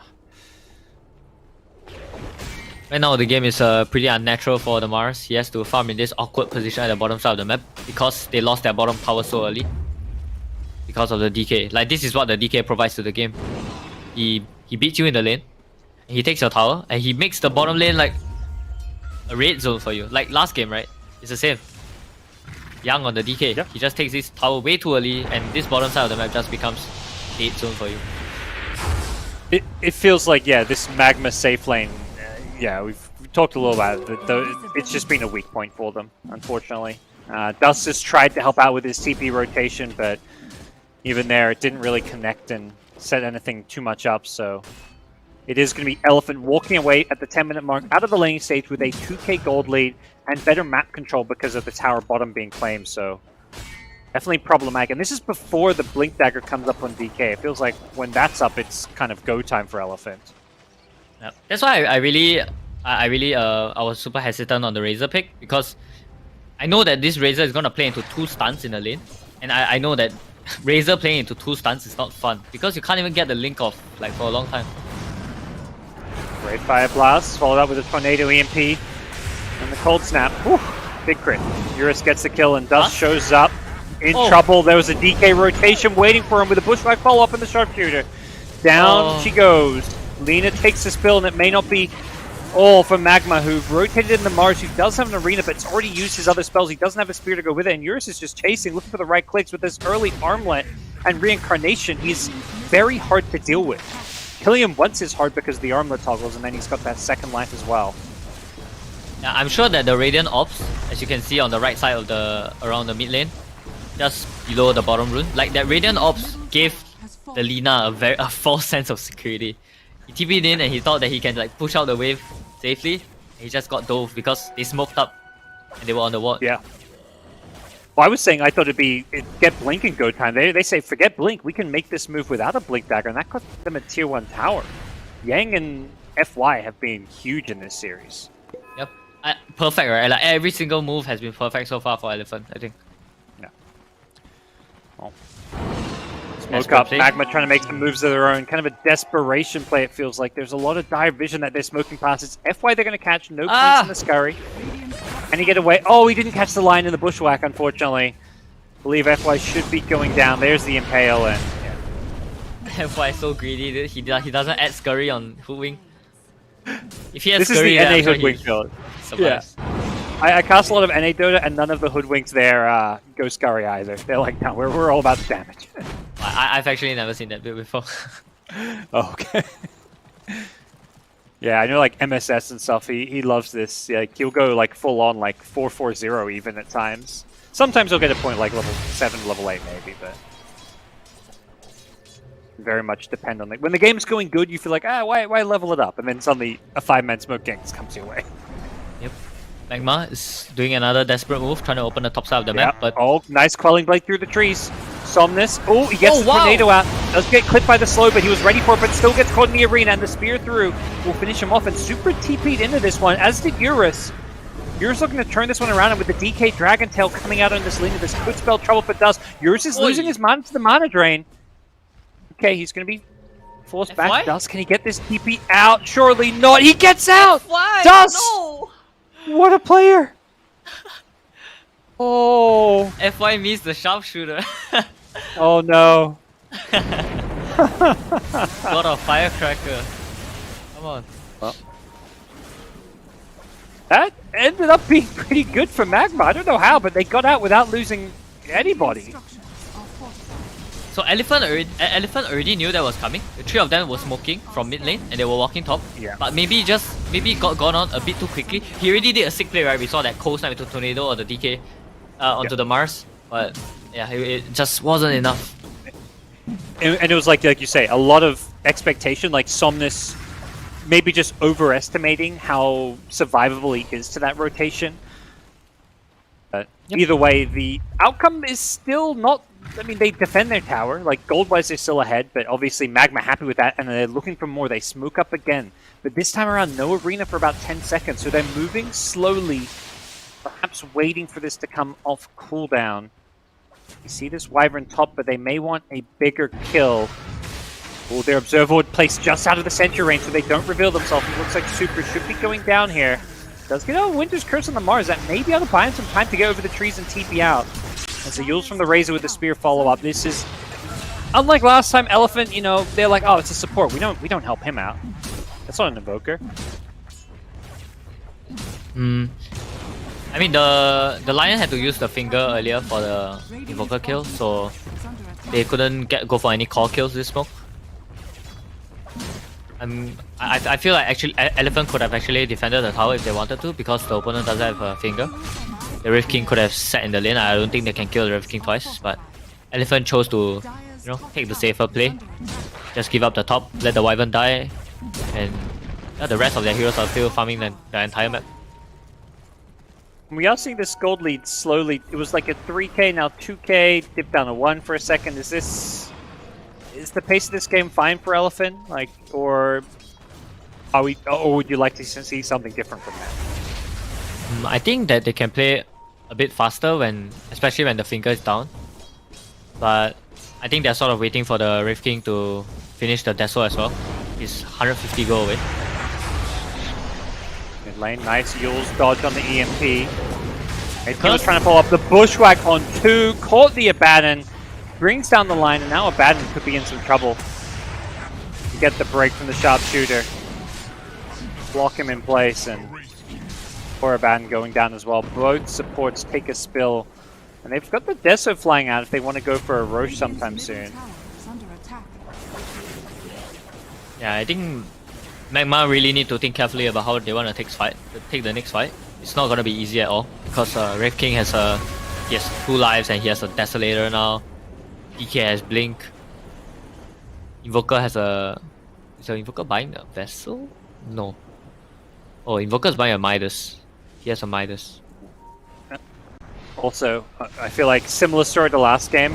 You know, I love it, but maybe not everyone will. FY on the Hoodwink, going for the greedy items. Oh, hold that thought on this. Smoke rotation. This time around, he won't get off any spells. Gets speared into the wall, the Impale follow-up, and Lion will help secure the kill. But, yeah, it's still no points in Scurry and an Aether Lens on Hoodwink. He is, you know, playing love and life. Pretty sloppy by Somnus, personally. I think you don't want your mid lane to die around the area of the map. At least you need one of your supports to break the smoke if your Invoker wants to farm at the bottom side of the map like that. Because I'm sure MagMa feel pretty good about the killing an Invoker like this. Yeah, Somnus, that's his 3rd death this game. It's definitely been a tough game for him in many ways. Let's will TP out. No read from Europe. He couldn't quite figure out where the Lina was. So this game will kind of continue to be played slow on the Elephant side. It feels like, you know, after last game they're thinking, oh, you know, we can just play back, play safe, we'll win eventually because, you know, we're on paper the better team. But last game, the difference is, I feel to some extent, last game they had a Medusa. I mean, I guess, yeah, my question is, like, is this late game Wraith King the king of carries this game, or do they have good answers for Wraith King? They're definitely MagMa are definitely gonna struggle in the late game, I think. The late game Rift King here with like Aegis, with Alacrity, with like Abyssal Blade, it's gonna be really scary. Like, they don't really have anything to do with the Rift King BKB. Oh. Yeah, he didn't have the Dragon Form. He blinked in, but zoned them away. Okay, so nothing to do with against the BKB, and we'll see how soon Wraith King. He's got the blink queued up for now. Probably no rush to be getting that one, as MagMa will see what their next moves are going to be. They've got Alina BKB coming soon, and Mars also BKB. I mean, all three of their cores go on BKB. Is that kind of, I mean, obviously, triple BKB they're going to want to fight, but is that kind of where they're at their strongest, or can they also, you know, you're just worried about them going late game in general? I don't think that they are even trying to go late game anymore, right? They just buy 3 BKBs on all their cores so that they try to take a few good fights into taking some objectives and like choking out the map with the BKBs because you're just so much stronger than your opponent. I think that is a better approach than trying to play for a late game that doesn't really exist for you on MagMa. Bit of a mistake. Elephant, they go for a smoke, and Somnus accidentally broke the smoke, but they should still find a kill. They get the Lion mid, and they may get a follow-up kill with the Abaddon. He gets thrown up in the Tornado. Going to get dropped down, and another easy kill for Eurus, who may just be making the call to go towards the Roshan. It looks like that is exactly the case. Both supports dead only for 20 seconds, but should be plenty of time to secure this road.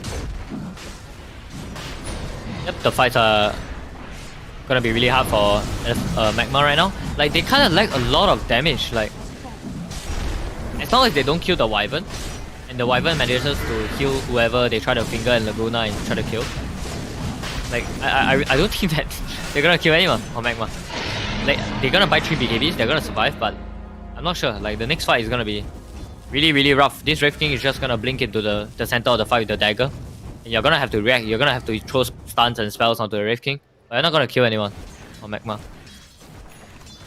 And it feels like MagMa have made these smoke moves, killed the Invoker a few times, but they haven't been able to take over much map control. Like, they've only taken these 2 side towers, and it doesn't really feel like they've ever slowed down any of the Elephant cores from farming. Yeah, I don't feel like they sync up their moves at all with Siege Creeps early. So Kaz, time will pop. Eurus just trying to force that one out with a couple right clicks.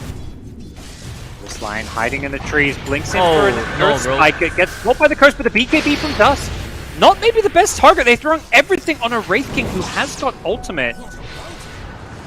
And they're not even going to get that first life. He's got 3 lives with this Aegis. Very peculiar call to go for him. The Invoker, a much better target, and they'll find the Invoker. That's the kill they're looking for. Shylock charges in with his BKB. Bushwhack going to pull back into Lina, and that's going to set Eurus up on the Wraith King for a great Earthspike on the Lion to keep the Lina alive. The LSA follow-up is there, but Yang BKB's just in time to help make sure they get the kill on the Lina. Now the chase is on. They want more. They want TZ on the Mars. And with the Dragon Tail set, they sure as hell will get him. Bushwhack searching, not going to find any more. TZ, ooh, barely ends up going down. The Wraith King finishing him off in the end.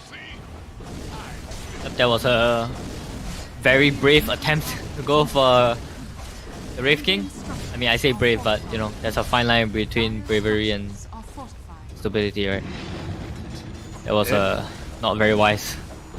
It did seem a bit foolish. The worst, absolute worst target to go for in these fights. Maybe, I mean, the DK's got BKB, but even him, if you stun him before he gets his BKB off, you could try blow him up. Yep, for sure. I mean, the Lina had a DD. Actually, if they could get a better initiation on someone else, they definitely could have won that fight, you know, with the DD. If they managed to someone throw a small little stun on the Wraith King so Wraith King can't do damage, like you the Wraith King and you kill everyone else. But yeah, they tried to go on this Wraith King that has the Aegis and ulti. I mean, the Wraith King didn't even lose the Aegis, so Wraith King still has Aegis for another 2.5 minutes. He's gonna have BKB soon. An Elephant, yeah, with this Aegis can just kind of continue to scale, get a bit further ahead, try and clear out some of these tier 2 towers. They already took the mid tier 2, which allowed them to steal the enemy outpost, so we'll see a slowly growing experience advantage going their way as well. It does feel like it is desperation time for MagMa, going all in with these BKBs. They probably need to keep trying to fight. Is that right, Ponlo? Like, if they're not going late game, they're going to make something happen, even though they're into an Aegis Wraith King. I think what needs to happen right now is MagMa needs to use their Lina and their Mars to split push the top and the bottom out so that you get information on the map. When you split push the waves effectively, you get information on the map, then that's where you smoke up and you go for a fight because your opponents are not ready with 5 heroes. Right now, like, look, right, Elephant have like... I think they're ready. They may have even seen this smoke, but Elephant themselves smoke up. The Wraith Kings in the front line, blink in with a Hex Lion. That is not who you want to be going on, my friend, and Yang is there for the counterplay. DK has a BKB, the Winter's Curse onto the Razor, that's a problem. There's no damage in the Razor, but it's just setting things up for a potential follow-up here as the Lina goes charging with a BKB, takes out the Wyvern, not a bad start actually, and the Wraith King, he's losing his mana, he's got the Aegis still. That's going to protect him a little bit longer. He is going to end up losing the Aegis, still has Reincarnation for his second life, but the Bushwhack pulls back in the Razor, and he's going to go down.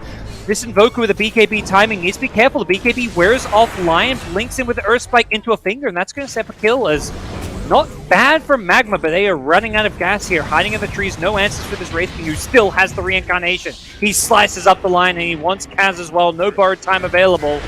FY has everything available to him to slow down the Abba's retreat, and they will clean up in the bottom lane.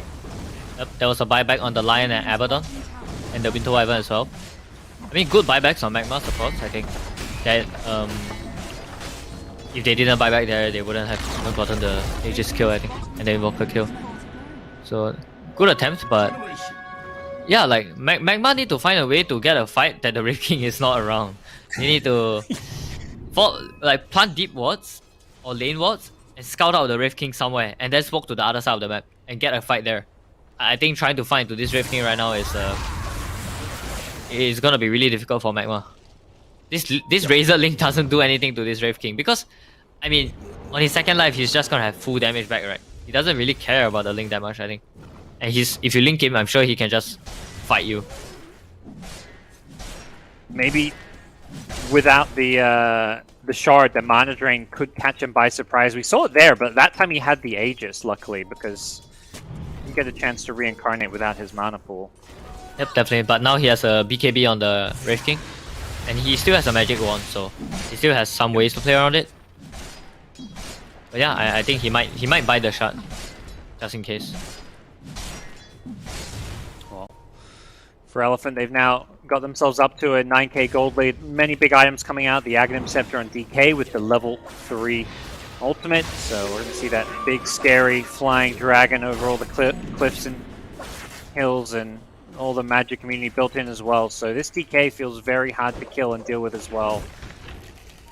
MagMa, how do they get enough damage to kill some of these heroes? The Wraith King has 2 lives, the DK is super tanky. What do they definitely need to ignore this Wraith King. TZY actually did something really good on the Mars last fight. He went for the Wyvern and he killed the Wyvern really early in the fight. I think that's what they need to do. Runs into them, but they do not. They ignore him. They throw a stun and then ignore him. They find again. The Mars gets the backlight. It's super on the Wyvern. He does get off the Cold Embrace. FY dies. It's both supports caught in this one. Dust did not have mana for a Laguna Blade, but Super should still die. Yes, he barely goes down. Now Shylock can go in with the Static Link, gets the DK, but the Dragon Tail disengage, and Eurus is just a one-man wrecking machine on the front lines. And with the BKB from Shylock, he's going to be careful. FY is bought back for this one. When that BKB wears off, they're in all sorts of trouble. Dust shows up the 2-man Tornado, catches them with a Sharpshooter, and Shylock needs to not get caught by a Blink Stun. Luckily, Yang's Blink on cooldown. As Elephant, when another fight does cost them 1 buyback on FY, but they'll take that. Yeah, I think the Razor could have just TP'd out immediately when he BKB'd, because the LSA was on the Wraith King. They didn't have enough damage to kill him. But Shylock, choosing to run back to the base, I think killed the Lina, because the Lina had to back him up. But yeah, I think the fight, that was kind of the best case scenario. They jump on the Wyvern and the Whole Wing, except they kind of let the Wyvern use all the spells. I think they missed the LSA on the Wyvern there, after the Mars Spear. The Wyvern managed to curse, the Wyvern managed to Cold Embrace before he died, so... Yeah. Even though they weren't it wasn't like a curse that did a huge amount of damage or killed someone by itself, it took too long to kill a support, basically, is what it sounds like what you're saying. Yep, he cursed the Lina BKB as well, so... The Lina, it was hard for the Lina to fight afterwards. They have to catch out this Wyvern somehow, and not let him use any spells. It's too big of an issue. Mars Vixen steals a rune. As Yang goes blinking with a Dragon Tail on the Abaddon. That's going to force out a Borrowed Time. So now Borrowed Time on cooldown. There's a lot of damage gets stolen, but now a Winter's Curse setup. This could be bad for the Razor. The Follow-up Suns are there, but he does manage to get the BKB off with the help of the Aphotic Shield. Chase perhaps on now as he goes for the TP. This is going to be close. Oh, the damage was almost there. Eurus Sunstrike needed one more crit. And Abaddon does not have the ultimate this time around. Has got the bullwhip. That may save his life. The Hex from the line with the Earth Spike under the tower. They're doing a lot of damage. Wraith King's in deep. He's getting speared back into a tree now as well. The Lagoon and everything is lying. Oh god, he's going to pay the price for this one. The Mars Arena not going to do a whole lot as Eurus just blinks out of there on his respawn. And nope, close. That's really Not close. sure it would have been. Oh, that's max Sunstrike. That probably would have been enough damage. Nah. The max is 527 right now. He had 650. Barely enough. Barely not enough. Top tower is under attack.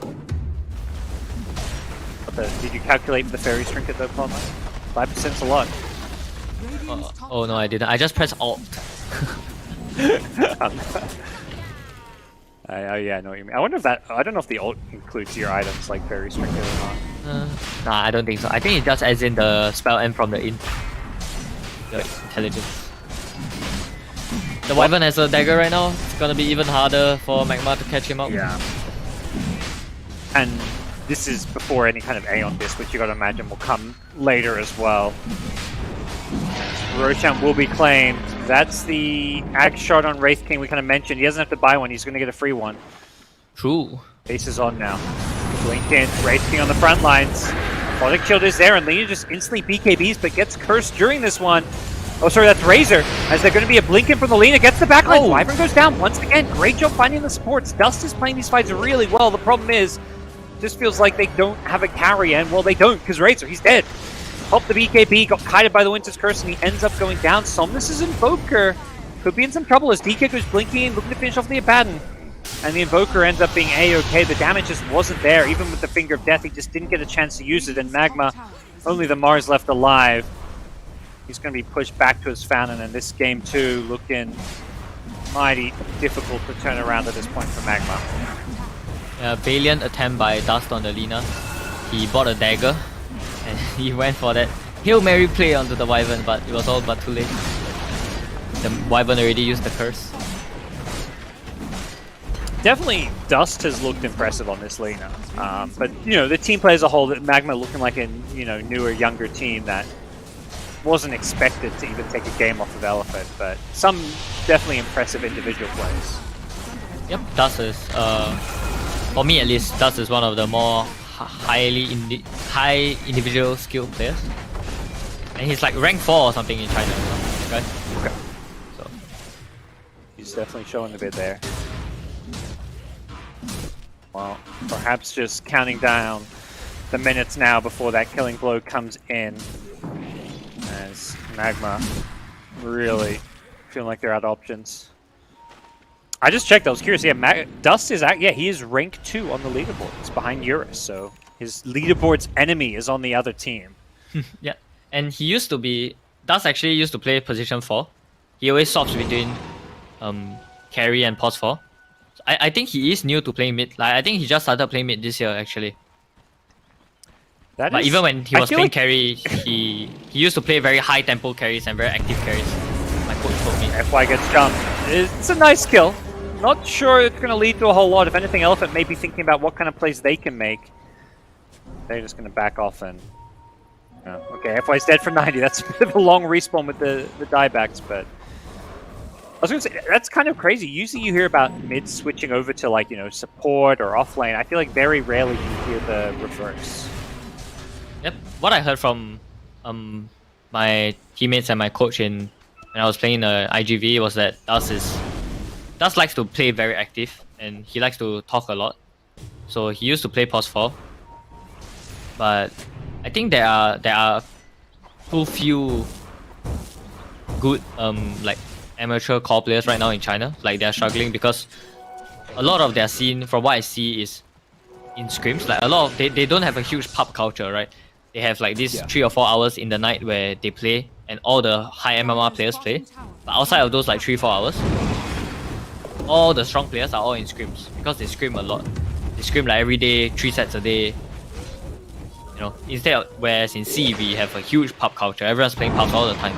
So a lot of amateur players can get good practice in pubs, whereas in China it's harder for amateur players to get those good games in every day. I guess the one good part is you can make maybe a name for yourself because there's more opportunity to rise up the leaderboards, but it also sounds like being high ranked maybe doesn't mean as much in China. Yep, I think definitely the like outside of the top 100, like the general skill level in China is a lot more top heavy. Like their good players are really, really, really good. Like best in the world good, LGD good, right? But their average, like their 8K players are.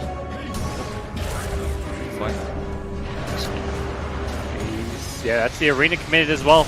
Now the chase is on with the BKB pop. Mars needs a blink out, and he's got it in a couple of seconds, but he gets hit by the Dragon Tail first. Kaz does manage to Photic Shield off, but he is still to see the Mars go down. Luckily, he does TP out himself. Tried to bail his bro out, but couldn't do so. Dire's top tower is under attack. Yep, but the good thing about pubs in China is that, or maybe it's not a good thing, it's a double-edged sword. They play random draft, so they don't have these huge hero spammers, you know, like how Xiao8 was talking about what they learned in EU when when LGD were playing pubs in EU.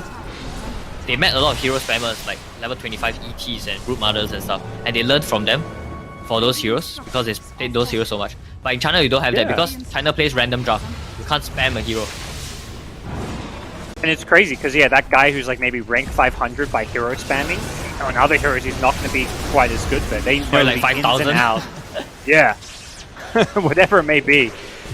As Elephant looking for the killing blow. Fan doesn't even get a chance to ulti. He just got one shot by the crit.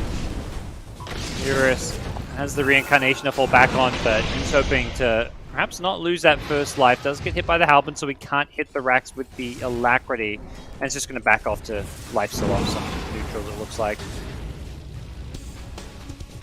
Yep, I hope. I mean, I really hope that MagMa is gonna reset from this and make a better showing in the low bracket games. I mean, I say that as if they already lost, but I think they kind of already did. Yeah, it only gets easier from here with their next few matches. You got to imagine, you know, Elephant is the top seed in China. For sure. So we'll see what comes for them. But yeah, no, definitely this game has that feel where there is not a whole lot MagMa can do. We'll see if they can make any kind of flashy last minute plays. The game plan always seems to be jump to Wyvern, but Wyvern with a blink on the backline is problematic.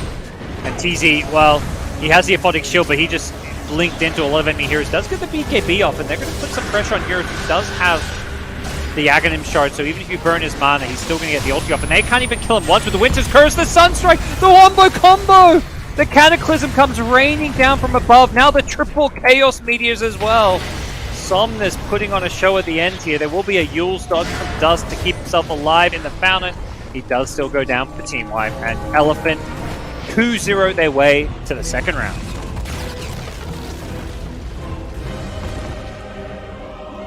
Well, that was pretty clinical. I mean, what do you see from Elephant there? Like, do you think this was were they tested at all? Was this a good series for them going forward, or is, you know, the real competition still yet to come? Do you think, Ponlo?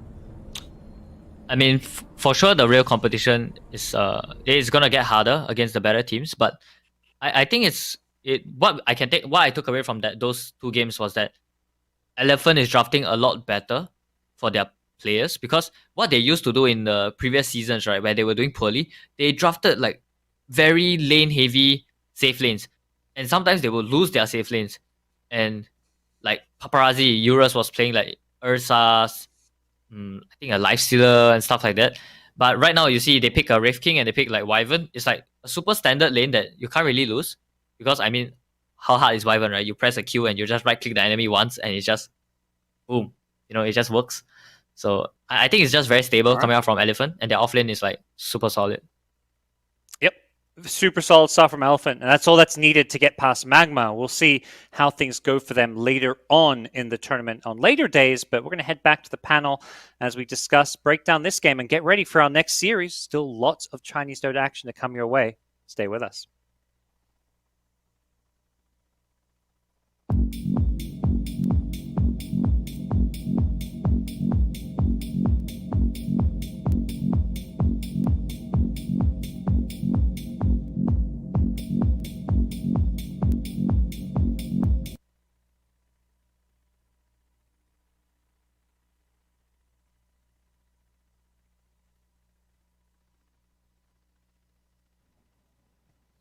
Well, let's break it down. That phenomenal performance from Elephant in game number 2 to take the series 2-0 over MagMa. Ponlo, was there really ever a window that MagMa maybe had a chance to snowball and take that game, or did it just look like an Elephant game through and through?